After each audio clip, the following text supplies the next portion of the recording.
네, 황보선의 출발해서 아침 3부 시작합니다. 커피 한 잔에 감칠맛 나는 시럽 한 스푼 같은 달콤 쌉쌀한. 하지만 예리한 정치 분석가는 여의도 시럽사들 코너입니다. 박수현 더불어민주당 홍보소통위원장 전화 연결됐습니다. 안녕하십니까? 네, 안녕하세요. 박수현입니다. 네, 자 김연아 국민의힘 비대위원도 나오셨습니다. 안녕하십니까? 네, 안녕하십니까. 김연아입니다. 예, 먼저 TBS 김어준 진행자 이것 좀 먼저 얘기 나눠보시죠. 추미애 전 장관이 SNS에서 김어준 타박 말라 얘기하면서 이제 외눈 보도 언론 이렇게 표현을 했습니다. 김연아 의원님 먼저 추미애 전 장관의 김어준 씨에 대한 기본적으로 퇴출 야당에서는 지금 얘기를 하는데 이분 계속해서 방송 진행해야 된다 이렇게 얘기를 했습니다. 어떻게 보십니까?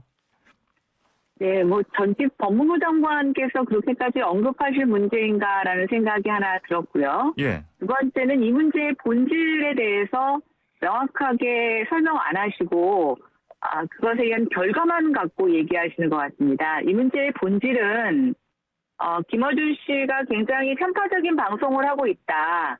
그러니까 TBS는 특히 서울시 시민의 세금으로 운영되는 방송이지 않습니까? 그러다 보니까 개인이 하는 유튜브 방송이 아닌데요. 그런 측면에 있어서 공정한 보도를 하고 있는가라는 게 하나의 첫 번째 지적사항이고, 두 번째는 최근에 불거진 김어준 씨가 받고 있는 출연료가 정당한 것인가, 특히 국민의 눈높이에서 볼 때는 굉장히 과다하다 이런 비판이 지금 많이 일고 있는데요. 최근에 보면 방송국 내부의 규정사항에도 맞는 건지 그것을 벗어났다는 비판이 있습니다. 그래서 이 두 가지에 대한 수장관님의 입장이 없이 그냥 그걸 건너뛰고 김어준 씨를 퇴출시키려고 하는 것이 외눈백이다 이런 얘기 하시는 것 자체가 글쎄 적절한가 이런 생각이 듭니다. 예, 그렇군요. 김수현 위원장님께서는 어떤 얘기십니까? 네. 우선 용어 선택이 비판을 받을 수 있는 그런 용어죠. 그래서 그런 좀 부주의한 부분에 대해서는 좀 아쉽고요. 그런 부분은 그 방송을 통해서든 여러 말씀하시는 분들에 대해서는 여러 차례 이제 이런 것들은 좀 적절치 않은 용어다라고 하는 것이 이제 사회적 합의와 인식이 충분히 돼 있는 상황에서 좀 아쉬운 생각이 들고요. 예. 그다음에 김어준 씨 문제의 본질은 우리 김연아 비대위원님 말씀하셨듯이 정치적 편향성입니다. 그런데 저는 이런 문제에 대해 여러 차례 주장을 해와서 다시 한번 말씀을 드리지만, 그러면 김어준의 뉴스 공장에서 다루는 이슈들을 보도하지 않는 다른 언론들의 편향성은 무엇이라고 설명할 것인가? 저는 그렇게 거꾸로 질문을 합니다. 그걸 다시 한번 말씀을 드리면 국민의 알 권리 차원이라는 측면에서, 그리고 언론의 본질적 기능이라는 측면에서 보면 김어준의 뉴스 공장은 국민의 알 권리를 균형 있게 만들어주는 또 하나의 균형점이다. 저는 그렇게 생각하고, 그 정치적 편향성에 대해서는 일반 상식적으로 국민이 판단할 것이고, 법적으로 문제가 있다면 그건 방심위가 판단할 일 아니겠습니까? 그런데 지금 야당의 공격은 그런 본질을 건들다가 이 문제를 어디까지 가냐면 결과적으로는 출연료 논란까지 가지고 가서 이 본질을 흔들기 위해서 어떤 도덕적 문제까지 동원하는 좀 바람직하지 않은 방법들을 동원하고 있거든요. 자, 이런 문제들에 대해서 저는 우리나라 언론의 자유지수가 이명박 박근혜 대통령 때 세계 70위까지 추락했다가 지금 문재인 정부 들어와서 세계 44위, 미국이 47위입니다. 이 44위는 아시아 1위입니다. 이런 어떤 측면들을 볼 때 정치적으로 편향성을 거론하지 말고 또 다른 정치적 편향성은 없는가 걱정해야 되고요. 그리고 이 문제는 청취자, 국민들이 알아서 판단을 내리실 문제다고 저는 그렇게 생각을 합니다. 네, 알겠습니다. 자, 조수진 국민의힘 의원은 이거 지금 내년 대선 결부시켜서 비판을 했습니다. 뉴스 공장이 아니고 뉴스 공작이 절실하다. 이런 뜻이다. 이렇게 꼬집었습니다. 김연아 의원님 어떻게 보십니까? 이 비판은요? 네, 박수현 전 의원님하고의 어떤 이런 시각차가 나는 것이 대한민국의 안타까운 현실이 아닌가 생각이 드는데요. 저는 TBS의 어떤 정치적 편향성에 대해서 정도의 차이가 있을 뿐 그것을 부정하는 국민들이 있을까 이런 생각을 해봅니다. 그리고 다른 언론들이 그거를 갖다 인용 안 하는 것을 갖고 얘기하시는 거는 글쎄요. 언론마다 자기네들이 보도하는 몇 가지의 원칙과 기준이 있을 거라고 보여지는데 저는 간혹 TBS에서 보도되는 것은 그런 언론의 기본적인 육하 원칙과 또 명확한 근거를 제시한 것들이 많이 부실한 부분이 있었다고 생각이 됩니다. 아마 그래서 인용하지 않는 것 아닌가 이런 생각이 들고요. 이번 특히 서울시의 재보궐선거에 있어서는 그 교통방송에 대한 것을 폐지해라. 또 세금을 거기 지원하지 마라. 특히 김어준 씨의 뉴스공장 그 프로그램 자체를 없애라 하는 등의 굉장히 강한 비판과 시민들의 저항이 있었습니다. 그래서 저는 그런 결과가 이번에 재보궐선거에서도 표로 드러났다라고 보고 있는데요. 그런 측면에서 지금 야당은 어떤 이런 특정 방송이 정치적 편향성을 갖고 계속 국민의 어떤 민심을 이반하고 특정 계층에 대한 대변을 하는 역할을 한다라고 하면 그것이 곧 다가올 대선에 영향을 미친다고 생각하지 않겠습니까? 뭐 이번에도 보면 사실은 실패한 이슈 제기였는데 생태탕 얘기가 나왔습니다. 그러다 보니까 우스갯소리로 대선에서는 아구탕이나 낙지탕으로 업그레이드돼서 선거를 또 혼탁하게 만들 수 있는 거 아니냐라는 우려도 나오고 있는데요. 저는 야당 국회의원으로서 할 수 있는 적절한 지적이었다라고 생각합니다. 예, 알겠습니다. 자, 그리고 야당에서는 또 퇴출 입법 얘기하고 또 이제 여당에서는 퇴출 입법 막으려는 또 입법도 해야 된다 이런 움직임도 보이고요.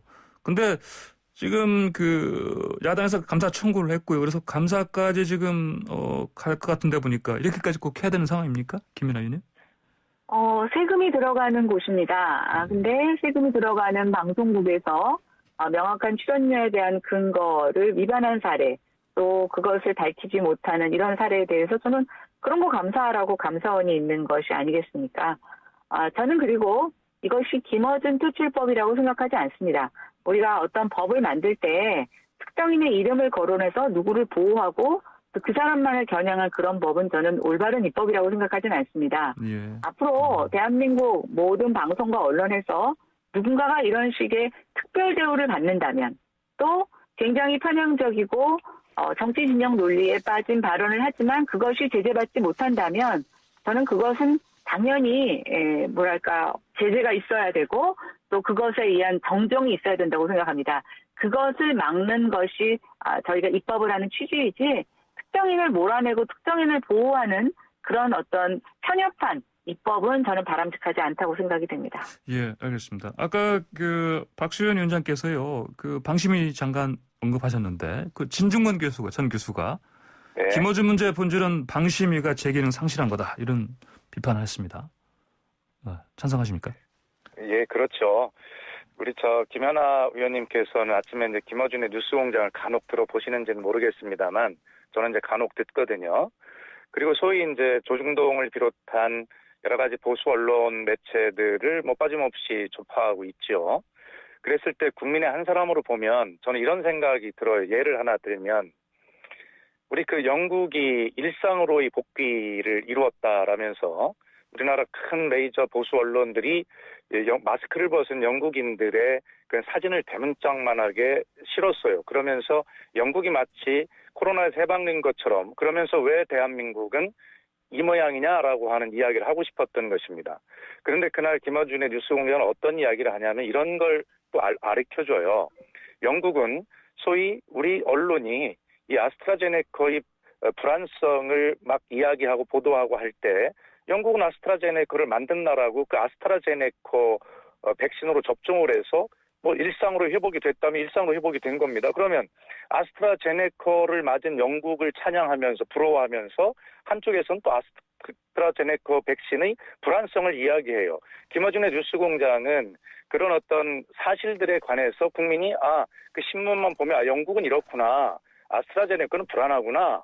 라고 할 때 또 다른 시각에서 영국 사람들이 이룬 이 오늘날의 현상은 우리 언론이 불안하다고 이야기하는 아스트라제네카를 맞고 이룬 것이다.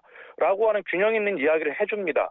정치인인 저도 그런 내용을 신문만 보면 그렇게 믿고 있는 편향성, 이것을 김어준의 뉴스공장을 들으면 이런 측면이 있네. 물론 김어준의 뉴스공장도 편향이 있을 수 있고 사실이 아닌 것을 보도한 실수도 할 수도 있을 거예요. 그렇다고 보면 제가 계속 말씀드리는 것은 이 정치적 편향성을 이야기하는 것이야말로 정치적 편향인 것이죠. 그래서 어떻게 야당은 계속 무슨 자신으로 정치적 편향을 이야기합니까? 그러면 왜 다른 보수 언론의 정치적 편향을 이야기하지 않습니까? 라고 하는 것이고요. 지금 말씀하신 대로 방심위가 이런 문제를 김어준의 뉴스 공장을 비롯한 모든 프로그램에 대해서 저는 균형 있게 제기하고 있다고 보고요.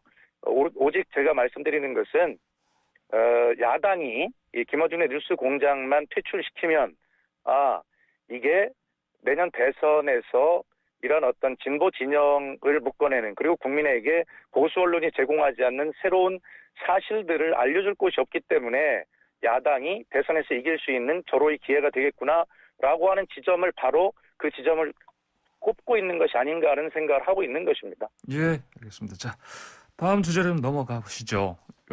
이제 보궐선거 이제 패배한 이후에 이 민심 위반의 주요 요인, 원인이 이제 부동산 때문이다. 이렇게 이제 분석을 한 여당에서는 지금 부동산 관련 세제 개편, 지금 이쪽으로, 의원들이 여러 다양한 목소리를 내고 있습니다. 내일 또 부동산 특위가 또 열리죠? 박 위원장님. 이게 좀, 네. 목소리가 좀, 의견들이 좀 어느 정도 통일이 좀 되겠습니까? 내일 되면? 예. 당연히 돼야죠. 네. 부동산의 제도 문제나 특히 세제의 문제 이런 것들이 시장에 미치는 영향이나 또 정책의 일관성을 보완한다는 측면에서도 이렇게 백가쟁명식으로 이야기가 되는 것은 결코 바람직하지 않습니다. 그리고 민주당은 분명하게 그 TF를 만들고 거기에서 지금 사회자 말씀하신 대로 의견을 조율해낼 것이며 지금 여러 가지 의견들을 듣는 과정에 있는 것 아니겠습니까? 그런데 이제 개별 의원들께서 종합부동산세 기준을 상향한다든가 재산세 기준을 상향한다든가 이런 여러 가지 그 법안 개정안들 관련된 개정 법률안을 개별적으로 그렇게 내는 것은 여러 가지 의견을 제시한다는 측면에서 좋지만 이미 언론에 보도가 되고 국민들께서 그렇게 이 제도가 가나보다라고 하는 그런 어떤 사인을 미리 이렇게 드릴 수 있는 측면에서 보면 굉장히 그 책임이라는 측면에서 보면 중대한 문제거든요. 예. 그래서 저희는 다양하게 논의를 하고 있고 4.7 선거에서 나타난 민심의 어떤 상황도 정확하게 반영을 하겠지만 좀 집권 여당답게 내부에서 좀 질서 있게 논의를 하는 것이 집권 여당다운 일이고 또 유능함을 보여줄 수 있는 길이다 이런 생각을 해서 아마 TF에서 좀 질서 있게 논의가 되고 그것을 결과로 이어지기를 바랍니다. 예, 알겠습니다. 자, 김연아 의원께서는 어떻게 보고 계십니까? 그 여당에서도 사실은 종부세 얘기가 특히 그 당권 주자들 중심으로 좀 세게 나왔었는데 다시 또 이게 약간 좀 바뀌는 것 같은 보니까 이제 방향 자체가 어떻게 지켜보고 계십니까? 저는 요즘 민주당의 그 부동산 세제에 대한 입장이 뭔지 정확히 입장을 모르겠습니다. 나오는 얘기가 곳곳마다 굉장히 다르고요. 또 지금 부동산 여러 가지 세금 중에 왜 또 종부세가 가장 제일 먼저 손을 봐야 되는 내용인가라는 거에 대한 명확한 입장도 없습니다. 또 농올리나 차력도 찾아볼 수가 없는데요. 여전히 재보궐선거의 참패 이후에 굉장히 정부 여당과 또 특히 민주당 안에서의 그 향후 정국을 이끌어 나가는 전반적인 정책에 대한 혼선이 있다고 보고 있고요. 특히 이제 민주당도 지금 당대표 선거가 임박하다 보니까 당대표 주자들끼리 서로 경쟁적인 정책 대결을 이야기하는 것이 자치시장에 더 혼란을 주고 있는 것이 아닌가라는 생각을 해봅니다. 근데 뭐가 됐던 간에 지금 현직 국회의원이신 소병훈 의원이 SNS에 부동산 관련 정책에 대한 변화 이런 것들을 비판하실 수 있죠. 근데 거기에 입 닥치시길 이런 표현을 썼는데요. 요즘 왜 민주당이 왜 이렇게 그 단어가 격해지는지 모르겠고요. 이 표현은 저희가 앞서 지적했던 TBS의 김어준의 뉴스공장에서 과거에 한 4, 5년쯤 된 것 같습니다. 닥치고 땡땡 이런 식의 일종의 그 애드립을 만들어서 한번 이런 것들을 계속 전파시킨 경우가 있는데요. 갑자기 그게 생각이 나면서 좀 되게 적절하지 못하다. 이게 과연 현직 국회의원이 SNS 할 말인가 이런 생각이 듭니다. 그래서 제가 좀 말씀드리고 싶은 건 아까 박수현 의원은 잘 지적하셨습니다. 집권 여당은 할 말을 그렇게 막 함부로 하는 게 아닙니다. 그리고 개별 의원들의 어떤 아이디어 차원에서 문제 제기하는 것도 저는 신중해야 된다고 생각합니다. 그리고 지금 너무나 부동산 세제가 복잡하고 또 이것에 한 번 언급된 것에 대해서 시장이 영향을 받고 또 국민들도 굉장히 혼란스럽지 않습니까? 그래서 저는 조금 더 신중한 입장을 보여줬으면 좋겠다는 생각을 하나 하고 있고요.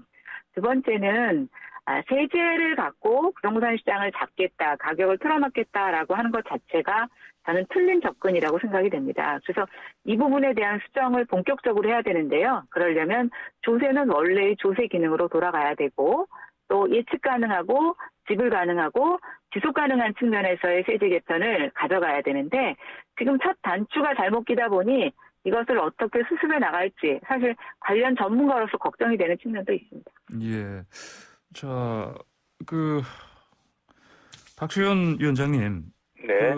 이제 아까 말씀하신 대로 이제 지금 백가쟁명식의 많은 목소리 나오는 것 자체는 옳지가 않다.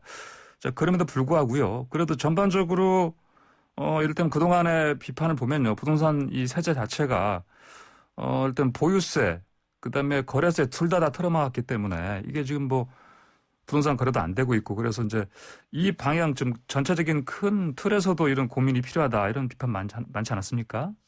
어떻게 생각하십니까? 우리 김연아 의원님이 워낙 이 분야 전문가셔서 네네. 제가 말씀드리기가 좀 쑥스러운 측면도 있어요. 어쨌든 보유세를 강화한다라고 하는 것이 뭐 큰 원칙 중에 하나 맞습니다.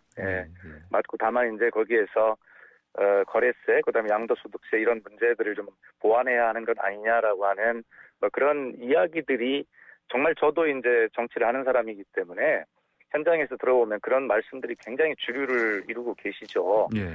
그렇다고 해서 김연아 의원님 말씀대로 이 굉장히 중요한 문제는 지속 가능해야 할 문제가 또 있지 않습니까? 그렇기 때문에 제가 말씀드리는 저 역시도 이 방송에서 이렇게 해야 된다라고 하는 개인적 의견을 말씀드리는 것이 저도 백가쟁명 중에 하나가 될 수 있지 않겠습니까? 그래서 당 내부에 질서 있는 그 토론과 결론 그리고 또 야당과의 또 대화가 필요하지 않습니까? 그렇기 때문에 이 문제는 저도 역시 뭐 국토위원을 4년 했고 또 저 19대 국회의원 때 제가 그때도 부동산 문제가 좀 심각해서 그때는 이 당정청 TF를 만들고 여야정 TF를 만들고 그랬으면 그때 제가 또 간사 역할도 했었거든요. 그래서 이 문제에 대해 드릴 말씀이 있지만 저마저도 이 문제는 좀 이런 방향만 말씀을 드리고 그리고 토론은 내부에서 좀 질서 있게 하도록 그 기회를 드리는 것이 맞겠다라고 하는 생각이 들어서 조심스럽습니다. 예, 알겠습니다. 자, 다음으로 과상화폐 좀 얘기 좀 해보시죠. 은성수 금융위원장이 이 발언 보니까 잘못된 길로 규정을 했죠. 가상화폐 투자. 그리고 뭐 이런 가상화폐 투자에 대해서 뭐 정부가 어떤 보호할 필요는 없다. 이런 톤으로 얘기를 했는데 지금 후풍이 좀 거셉니다. 청와대 보니까 청원 보니까 10만 돌파를 했고요. 자, 이 문제는 지금 어떻게 보십니까? 기본적으로 정부가 이 가상화폐 투자자 보호할 그런 법 제도 정비하는 거 필요하다 이런 얘기도 있는데 어떻게 보십니까? 먼저 이거는 박수현 위원장님. 예, 우선 이 문제를 바라볼 때 현황 분석을 좀 정확하게 하는 것이 중요하거든요. 지금 그 20, 30대 청년층들이 여기에 정말 올인하고 있는 것인가, 라고 하는 것을 그렇게 일반화할 수 있는 것인가를 우선 잘 따져봐야 될 거고요. 그렇다면 왜 청년들이 이렇게 현상을 보일까? 뭐 주식, 부동산, 소위 자산을 증식하는 어떤 다른 투자 수단들이 없기 때문에 이런 현상을 보이는 것 아니겠습니까? 그런 것에 대해서 은성수 원장의 말씀은 뭐 예를 들어서 옳은 부분이 있다 하더라도 그런 어떤 청년층들의 이런 현상을 종합적으로 바라보고 이해하려고 하는 그런 태도가 아니라 마치 무슨 투기를 하듯이 또 그런 것들을 어른들이 가르쳐야 한다라고 하는 뭐 이러한 어떤 말씀들로 받아들일 수 있는 그런 문제이기 때문에 굉장히 좀 문제가 있었다 저는 그렇게 생각을 하고요. 어제 한 언론이 단독으로 보도를 하던데 그 문제도 잘 들여다봐야 한다고 생각해요. 소위 이러한 그 문제가 우리가 소위 시중에서 이야기하는 작전 세력에 의한 어떤 일상풍 뭐 이런 어떤 요소들이 있는 것으로 보인다라고 하는 어떤 보도가 있었거든요. 그렇기 때문에 어떤 것이다라고 현재 결론을 내기가 굉장히 어려워요. 그래서 청년층이 가지고 있는 왜 여기에 집중하는가는 문제를 종합적으로 이해할 필요가 있고, 두 번째는 어제 언론의 단독 보도지만 그 보도대로 과연 이것이 어떤 그 투기 작전 세력들에 의해서 예. 이런 현상들이 조장되고 있는 것 아닌가라고 하는 것들을 금융당국은 종합적으로 바라보고 이해를 해야 한다고 생각합니다. 예, 알겠습니다. 네, 김연아 의원님 의견 주십시오. 네, 저는 요즘 20대, 30대 초반 청년들 사이에서 이런 얘기가 흔하게 거론된다고 하더라고요. 예. 제일 미련한 것이 열심히 일해서 돈 버는 거라고요. 이미 사회가 예. 이게 노동의 가치가 굉장히 떨어지고 또 돈을 버는 세상이 굉장히 만연하게 이루어졌습니다. 그 안에서 정말 백세를 살아야 되는 우리 젊은 청년들이 많은 절망감에 있고, 그것을 어떻게든 몸으로 부딪혀서 극복해 보려고 하는 여러 가지 몸부림 중에 저는 하나라고 생각이 됩니다.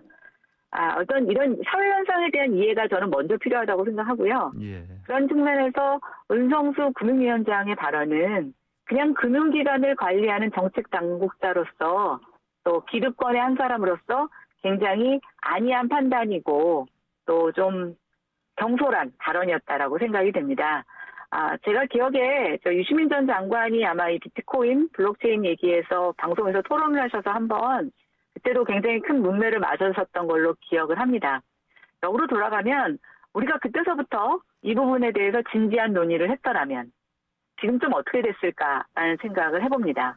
예. 또 반대로 우리가 지금 이런 문제가 나왔을 때 규제냐 또 규제 아니냐, 뭐 투명화시키는 것이냐 뭐 아니냐라는 논란 말고 정말 이 현상이 가져온 것들에 대해서 우리가 허심탄회하게 논의하고, 또 지금 우리가 제도권 안에서 보지 못하는 금융 쪽의 혁신이라든가 미래의 변화에 대해서 정부도 좀 준비할 수 있는 그런 착수를 하는 시기로 맞이했으면 좋겠는데, 그런 것에 대해서 우리가 치부하고 어떤 특정한 개인의 입장이라든가 아니면 기관의 입장, 또 정부가 굉장히 관리하기 용이한 형태로 또 소비자 보호라는 명문, 또 기재부에서는 세금 부과라고 하는 이런 잣대를 갖고 이것을 얘기했을 때 저는 뭐 적절하지 않다고 보고 있고요. 그러다 보니까 왜 이런 섣부른 발언을 하게 되느냐, 그건 역시 이번 재보궐선거에서 20대 남성들에 대한 민주당의 많은 어떤 그런 표를 잃은 부분들에 대한 조금 성급한 대응이 아니냐라는 얘기가 나오는 것도 아마 저는 그런 차원이라고 보여지는데요. 저는 꼭 그렇다라기보다는 우리가 이 문제에 대해서 좀 더 근본적인 검토, 고민이 필요하다고 생각합니다. 알겠습니다. 자, 마지막으로 짧게 좀 여쭙겠습니다. 이재명 지사가 러시아산 백신이요, 스푸트니크 V 도입하자 이렇게 주장을 강하게 했는데, 또 정세해 군계 김성주 의원은 지자체는 방역만 집중하라 이렇게 견직을 날렸습니다. 자, 스푸트니크 V 도입해야 한다, 말아야 한다. 이거 어떻게 생각하시는지 좀 1분씩만 말씀해 주십시오. 예. 먼저 박 위원장님. 예, 이재명 지사의 제안도 충분히 가치가 있다고 생각을 합니다. 정부는 모든 노력을 다 해야죠. 다만 그 실효성이 지금 플랜 A, 소위 저희가 이제 9,900만 명분을 확보를 했지 않습니까? 예. 여기에 세계적인 글로벌 불확실성이 있어서 일부 좀 구멍이 날 가능성이 있다. 그것을 보완한다라고 하는 플랜 A의 보완책 차원인지, 아니면 3차 접종의 필요성이나 또 이 코로나가 계속 더 활성화된다든가 하는 이런 측면에서 플랜 A가 다 접종이 됐을 때 플랜 B로 3차 접종 등 이런 게 대비할 플랜 B로 한번 검토해 볼 것인가, 이런 차원이 좀 이야기가 그런 관점에서 달라질 필요는 있다 봅니다. 예, 알겠습니다. 김연아 의원님. 네, 저는 백신은 이제부터가 본격적인 백신 전쟁이라고 생각합니다. 그런데 우리 국가 차원에서의 어떤 백신을 구입하는 문제, 또 유통을 좀 앞당기는 문제는 저는 한계가 있다고 보고, 결국은 여러 외국과의 어떤 동맹을 이용하던 외교적인 능력을 발휘하던 협력하는 공조 체계를 가져가는 게 굉장히 중요하다고 생각이 되는데요. 어쨌든 이번에 추가적으로 확보한 백신이 빠른 시일 내에 제때 들어오기를 바라고, 러시아 백신에 대해서는 조금 우려를 저는 표명하고 싶습니다. 이게 러시아 백신을 접종한 사람들의 어떤 임상병리 기록이 남아있지 않고 그것이 공유되고 있지 않습니다. 우리가 백신이 급하기는 하지만 국가 입장에서는 뭐 어떤 만에 하나라도 사고가 일어났을 경우에 대한 준비도 필요한데요. 그런 측면에 있어서는 러시아 백신 같은 경우에 좀 신중한 접근, 또 이것에 대한 좀 공식적인 데이터들을 우리가 요구하는 그런 국가적인 노력도 필요하다고 생각합니다. 알겠습니다. 자, 두 분 오늘 토론 여기까지 듣겠습니다. 고맙습니다. 네, 감사합니다. 네, 지금까지 김연아 국민의힘 비대위원, 박수현 더불어민주당 홍보소통위원장과 함께했습니다. 네, 황보선의 출발새 아침 잠시 뒤 4부로 돌아오겠습니다. 네, 황보선의 출발새 아침 4부 시작합니다. 자, 주한 벨기에 대사 부인. 이 부인이 옷가게 매장 직원 뺨 때리고 폭행했죠.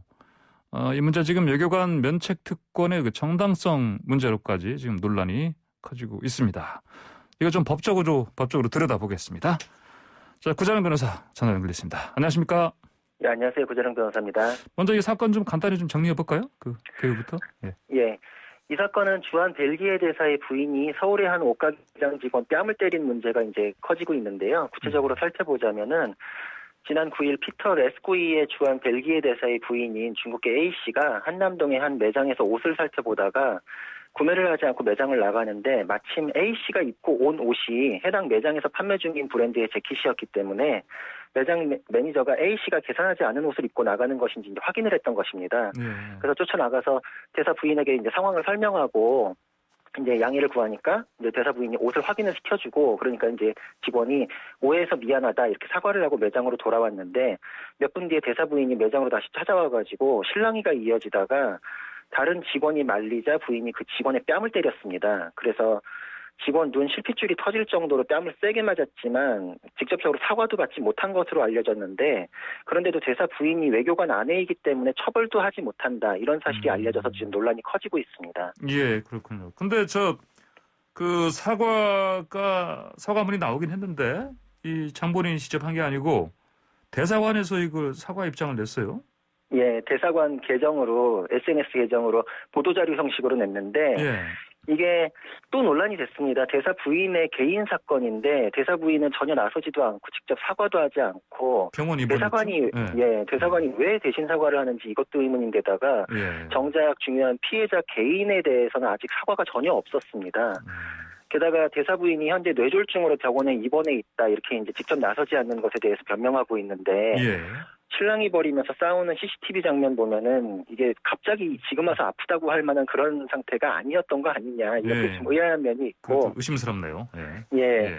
게다가 해당 게시물에 인종차별적인 댓글까지 달렸는데 이 댓글에 벨기에 대사관 공식 계정이 웃음 표시 공감 버튼까지 눌렀던 것이 확인되면서 이 사과 전체가 다 진정성 없는 사과다 이런 공까지 일고 있습니다. 그렇군요. 자, 이걸 좀 법적으로 좀 분석을 해봐야 되겠죠? 예, 맞습니다. 이게 사시 2차 이제 케이스 플랫이 한번 쭉 풀어보자면은 그래요? 먼저 매장 직원부터 따져보면은 이제 신체 수색을 한 것입니다. 그래서 신체 수색죄가 문제될 수 있는데 당시 절도 상황일 수 있음을 설명하고 동의를 받았으므로 범죄 성립을 탈락시키는 이제 양해라는 게 존재합니다. 그래서 매장 직원 행위는 이제 법적으로 완전히 합법적인 게 되고요. 그리고 이제 실랑이를 말리다가 뺨을 맞은 직원 경우에는 그 신랑이 이제 끼어들어가지고 유형력 행사를 했으니까 이제 폭행죄가 문제가 될 수 있는데 말리다가 그렇죠. 말리는 과정이 근데 행위였기 때문에 정당방위 내지 정당행위로서 이제 위법성이 없습니다. 그래서 따라서 이제 이 직원의 행위도 이제 완전히 또 합법적인 행동이 되고요. 그렇군요. 그렇죠. 그럼 이제 반면에 대사 부인의 경우를 따져보면은 그 매장 직원의 옷 그 확인이 끝난 후에 좀 시간적 텀이 있는데 쫓아와서 실랑이를 벌이다 말리던 직원의 뺨을 때리고 뒤통수를 쳤는데 이건 당연히 이제 폭행죄의 구성요건 해당성이 있고요. 아까 말씀드린 대로 매장 직원들의 행위가 뭐 신체 수색죄라거나 위법한 침해라거나 이러면 대사 부인의 행위가 정당방위냐 뭐 정당행위냐 이런 게 이제 따져볼 수라도 있을 텐데 아까 말씀드린 것처럼 두 직원의 행위가 완전히 이제 합법적인 행위이기 때문에 이에 대해서 이제 정당방위나 이런 상황으로 이제 피해갈 수 있는 부분이 없습니다. 게다가 대사 부인 스스로가 물건을 확인하고 이런 거에 대해서 허락을 했고 상황을 다 인지했기 때문에 이 위법한 상황에 대해서 자기가 대항을 한다 이렇게 이제 오인했을 가능성도 없습니다. 그러면 결국은 오해받아서 불쾌하다, 기분 나빴다. 이게 이제 폭행의 이유라고 봐야 하고 이거는 범죄 성립 부정하는 요소가 될 수 없고 나중에 이제 뭐 양형 자료로서만 의미 있을 뿐입니다. 그래서 폭행죄가 완벽하게 이제 성립이 되고요. 예. 이거는 이제 반의사불벌죄인데 피해자하고 합의를 보거나 피해자가 처벌하지 말라는 의사를 표시한 적도 없으니까 예. 범죄 처벌에 있어서는 지금 유일하게 문제가 되는 것은 대사관 이제 외교관의 면책 특권과 관련한 이제 그런 법적 쟁점이 남게 됩니다. 면책 특권요. 예. 네. 면책 특권. 분명한 지금 사실 이거는 뭐 범행이고요. 폭력을 저질렀으니까. 그런데 관련해서 이제 이게 그 외국 대사가 아니고 사실은 대사의 부인입니다. 뭐 맞습니다. 대사의 부인도 외교관 면책 특권에 해당됩니까? 적용 범위에? 예, 맞습니다. 적용이 예. 됩니다. 예. 면책특권이 외교관계에 관한 빈협약에 따라 인정되는 것인데 예. 거기서는 그 인적 적용 범위에 관해서 외교관뿐 아니라 외교관의 세대를 구성하는 가족도 포함이 되고 예. 그래서 동등한 면책특권을 누린다 이렇게 명시적으로 규정을 하고 있습니다. 예. 그리고 이 세대를 구성하는 가족 범위를 보면은 법률상 배우자, 미성년 자녀, 그리고 생활 능력이 없는 부모 이렇게까지가 포함이 됩니다. 그래서 예. 대사 부인에게도 동일하게 대사와 동일한 면책특권이 적용이 되고요. 예. 그리고 인적 범위 아니라 공간적 범위에서도 면책특권이 있는데 외국에 있는 외교 공관은 면책특권에 의해서 주재국의 사법 절차에 따른 압수수색이나 강제 집행 등에서도 제외가 됩니다. 예. 그래서 영화에서 보면은 그 제3국으로 망명할 때 외교관 딱 담장 넘어서면은 네, 쫓아오던 경찰이나 뭐 첩보위원들이 딱 멈추는 장면 보실 텐데 이제 그것도 면책특권의 공간적 범위 때문에 그런 것입니다. 예, 그렇군요. 자, 그러면은 면책 특권 이게 적용이 되면 법적으로 구체적으로 어떤 혜택이 있는 겁니까? 그 쉽게 말해서 법적으로 범죄는 성립하지만 그에 네. 대해서 책임을 물을 수가 없게 됩니다. 우리나라 사법권이 면책특권이 적용되는 사람에 대해서는 강제력을 발휘해서 뭐 체포할 수도 없고 법정에 예. 세우지도 못하고 형 집행도 하지 못하는 그런 상황이 됩니다. 예. 그래서 형사적으로는 우리나라 형사소송법이 피고인에 대해서 재판권이 없을 때를 이제 공소기각 사유로 정하고 있기 때문에 수사가 진행이 되더라도 검찰 단계에서 이제 공소기각 결정이 될 가능성이 짙고 예. 만약에 기소가 된다 이렇게 가정을 해보더라도 법원에서 공소기각 판결을 선고하게 되기 때문에 처벌을 할 수 없습니다. 그렇군요. 기소해봤자 소용없네요. 네, 맞습니다. 예, 그렇게 그렇군요. 됩니다. 자, 그러면 이게 이제 형사처벌상으로 지금 하시는 지금 얘기를 하셨는데, 네. 그럼 민사상으로는 손해배상 청구 이건 가능하지 않습니까? 근데 그것도 배제가 됩니다. 어. 외교관계에 관한 빈협약에 따르면 예. 외교관은 접수국의 형사재판 관할권으로부터 면제되는 것은 물론 예. 민사 그리고 행정재판 관할권으로부터도 면제가 됩니다. 아. 예, 그래요. 아주 예외적으로 주재국 안에 뭐 개인적으로 부동산을 갖고 있다, 거기서 뭐 상속이 발생했다, 이제 이런 거에 아주 예외적으로 적용되는 이제 그런 경우가 있기는 한데 예. 이번 사건과 같은 이제 폭행 피해 사건에 대해서는 민사적으로 적용되는 게 좀 불투명하고 사실 좀 법적 견해에 따르면 이제 안 된다. 이것도 면책특권에 의해서 재판권이 배제된다. 이렇게 보는 견해가 훨씬 많습니다. 아, 그렇군요. 예, 그러면 이제 형사적으로 면책특권 인정되고 민사적으로도 대부분은 배제가 되기 때문에 같은 내용에 대해서 민사적으로 돌렸을 경우에 적용된다. 이렇게 보기가 좀 어렵고요. 예. 또 현실적으로도 민사적으로 진행을 한다 그래도 집행도 할 수가 없습니다. 결국은 재산에 대해 집행을 해와야 이제 손해배상의 이제 피해가 회복이 되는 건데 예. 그 대사관에 대해서는 아까 그 강제 집행이 안 된다고 말씀드렸잖아요. 네네. 그러니까 집행을 해오는 거를 천상 따지려면 벨기에에 있는 개인 재산에 대해 쫓아가야 된다. 이런 식이 되니까 예. 현실적으로 거의 불가능에 가깝고 또 우리나라 판결을 벨기에에서 집행을 하려면 벨기에 법원에서 집행 판결이라는 걸로 바꿔서 다시 받아야 됩니다. 예. 근데 아마 그 단계에서 빈협약 때문에 그 청구가 다시 기각될 가능성 그런 것들 때문에 민사적으로도 아마 구제 가능성은 없다 이렇게 보입니다. 근데 뺨 때린 이분도 사실 우리나라에 한국 그 은행에 계좌가 있지 않을까요?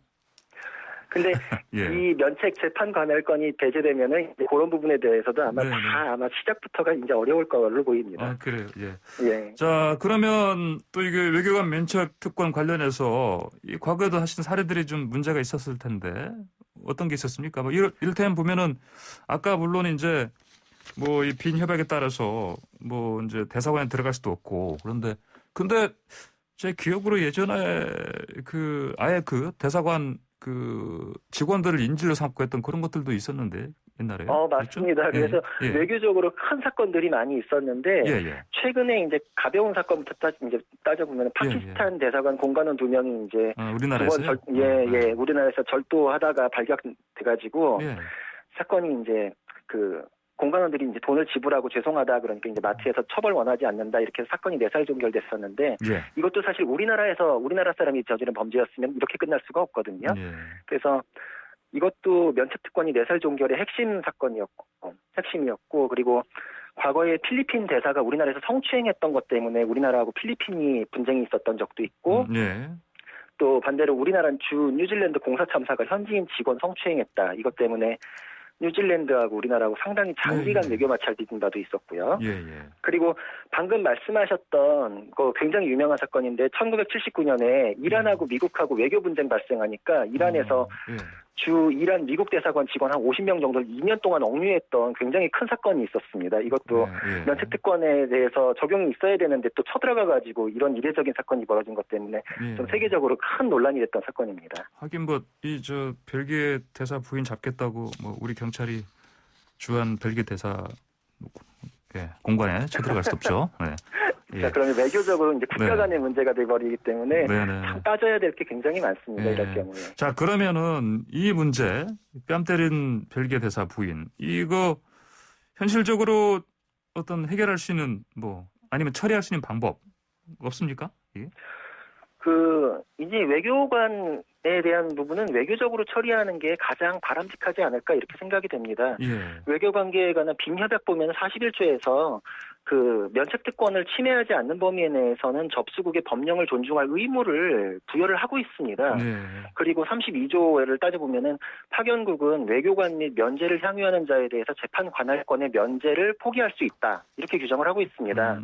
그래서 파견국인 벨기에 정부가 면책특권을 포기를 한다 이렇게 선언하면은 재판 관할권이 우리나라에 생깁니다. 예. 근데 이제 물론 그런 가능성이 매우 희박하지만 이제 이 조항들을 근거로 해서 우리나라가 외교적으로 교섭을 하면서 벨기에에 이게 굉장히 압박을 넣을 수가 있습니다. 이게 국민적으로 외교적으로 문제가 생겼으니 포기하고 재판을 받게 하라 이런 식으로 하면은 벨기에는 이제 그 대신 아마 대사 부인에게 빨리 사과하고 피해 배상하면서 문제를 해결하라 이렇게 이제 압박을 넣으면서 그렇게 해결될 가능성이 높고 예. 우리나라의 재판관할권이나 이제 사법권이 미치지 못하는 게 굉장히 좀 억울한 느낌이 들긴 하지만 네네. 우리나라 사법권도 국가와 국가 사이의 문제에서는 여러 가지 문제를 푸는 이제 여러 방법 중에 하나일 뿐이니까 여기에서는 이제 외교적인 지혜가 가장 필요한 부분 아닐까 이렇게 생각이 됩니다.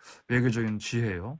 네. 이걸 좀 더 구체적으로 어떻게 그러면 좀 더 만약에 진정성 어린 사과 같은 게 안 나오면 네. 좀 더 우리 외교 당국에서 할 수 있는 일은 없습니까?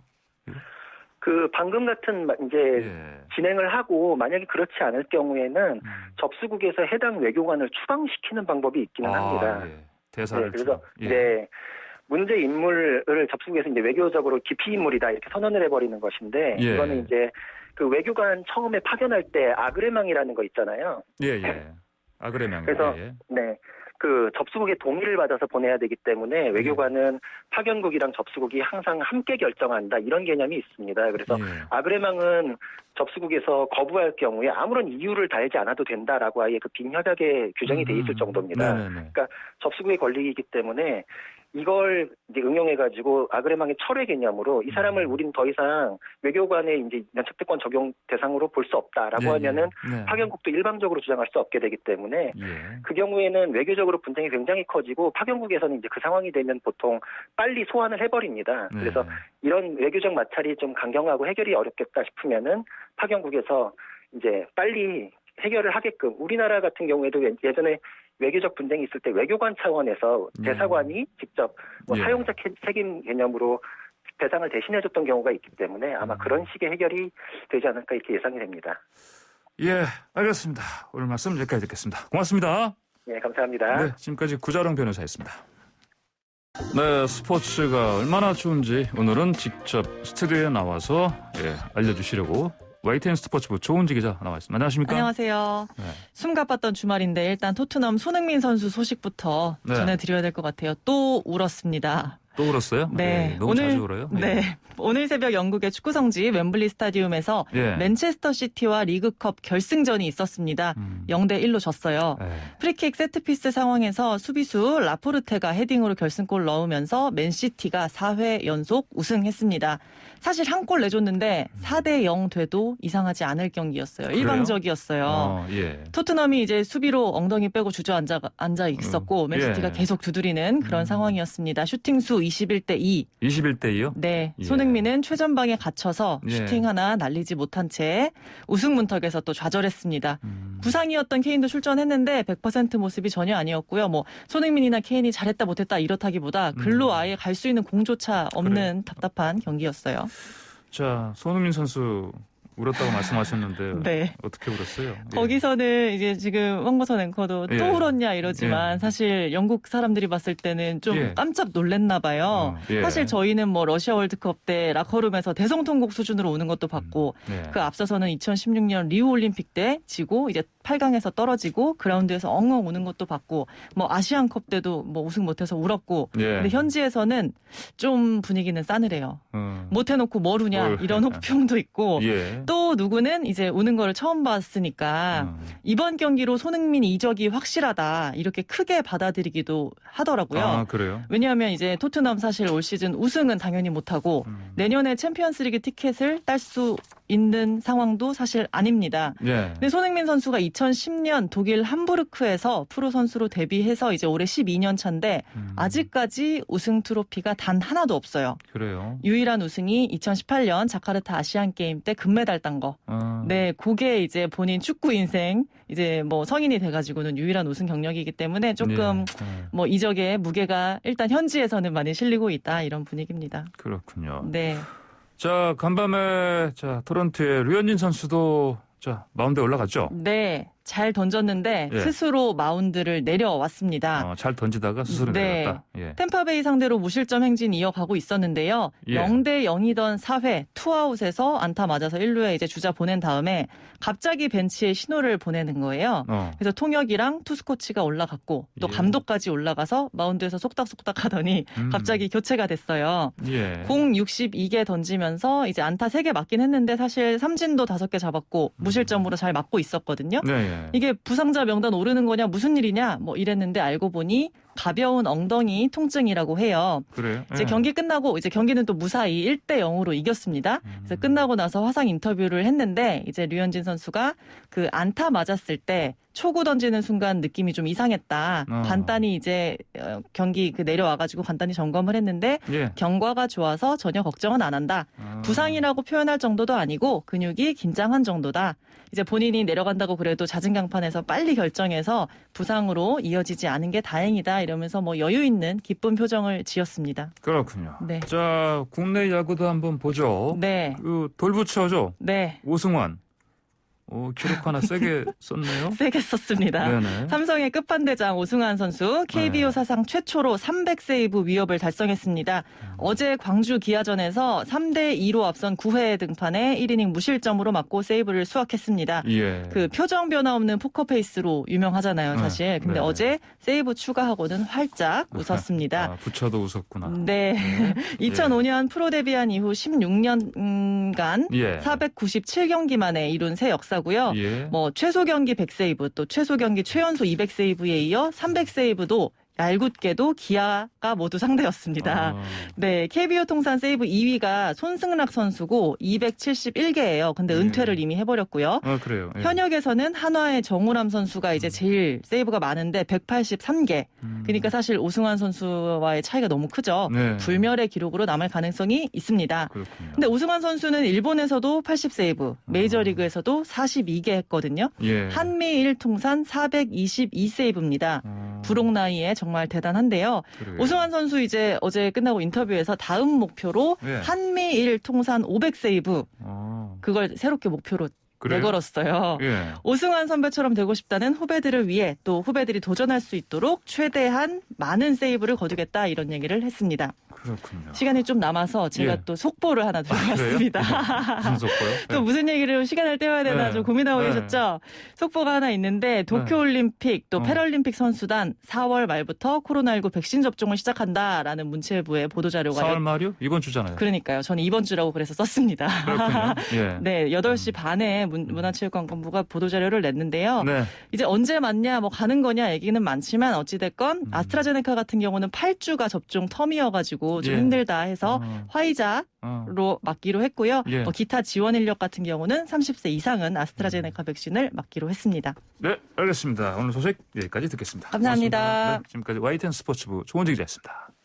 네, YTN 라디오 홍보선의 출발사 아침 마칠 시간 됐는데요. 잠시 뒤 9시부터 미국 LA에서 아카데미 시상식 열리죠. 윤여정 씨가 언론들 예상대로 여우조연상 수상하겠죠. 희보 기대합니다. 지금까지 홍보선이었습니다. 감사합니다.